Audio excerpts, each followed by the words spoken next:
नमस्कार सर्वांना. कशा आहात तुम्ही? मस्त, छान. आजचा दिवस तुम्हाला सुखाचा, समृद्धीचा, आनंदाचा जावो.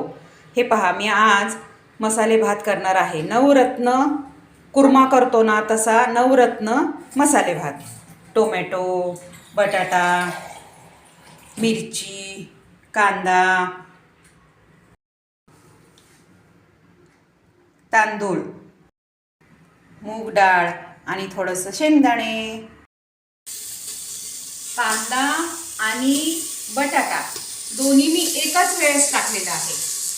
कांदा बटाटा दोन्ही एकाच वेळेस टाकायचं आहे. का तर पुढे जाऊन तुम्हाला मी सांगते त्याचं कारण काय आहे.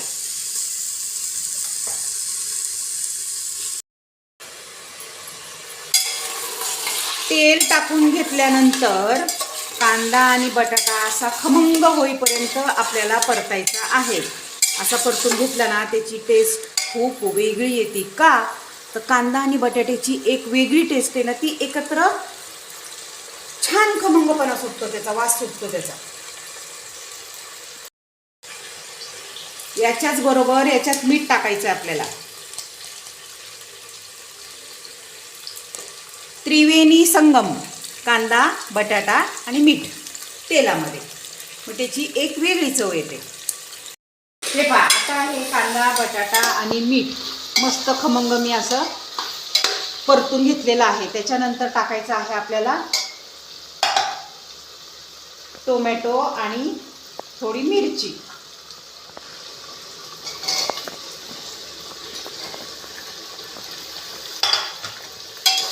हे पण 2 मिनिटं आपलं असं हे थोडं परतून घ्यायचं. याला एक सुंदर अशी चव येते. कच्चं ठेवायचं नाही. परतून घेतल्यावर थोडीशी चव चांगली वेगळी लागते.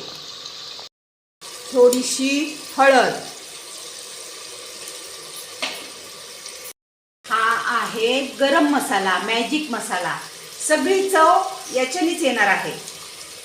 किचनचा महाराजा म्हटलं तरी चालेल याला. याच्यामुळे इतकं सुंदर वास आणि चव येते ना की बस रे बस.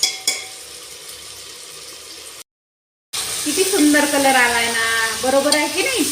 नवरत्न कुर्मा करतो तसा नवरत्न बिर्याणी मसाला, पुलाव मसाला, काही म्हणा, बिर्याणी म्हणा, पुलाव म्हणा, मसाले भात म्हणा, ज्याला जे नाव द्यायचे ते द्या.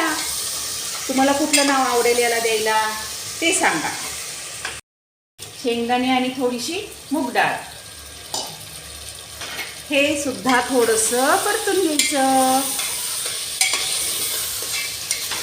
हे परतण्याचं कारण एकच, परतल्यामुळे खमंग वास येतो आणि चव येते. आणि सगळ्यात शेवटी तांदूळ टाकायचं.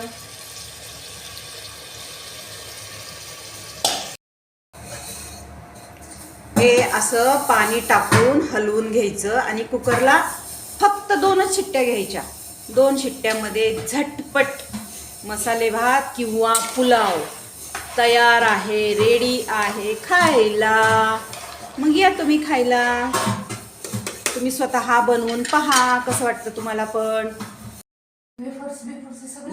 या खायला गरमागरम पुलाव मसाले भात. खाणार ना तुम्ही? स्वतः बनवा आणि खावा. खाऊन झाल्यावर सांगा कसा आहे.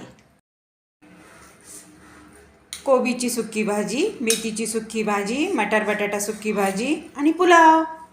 आजचा हा बेत जेवणाचा कसा वाटला तुम्हाला?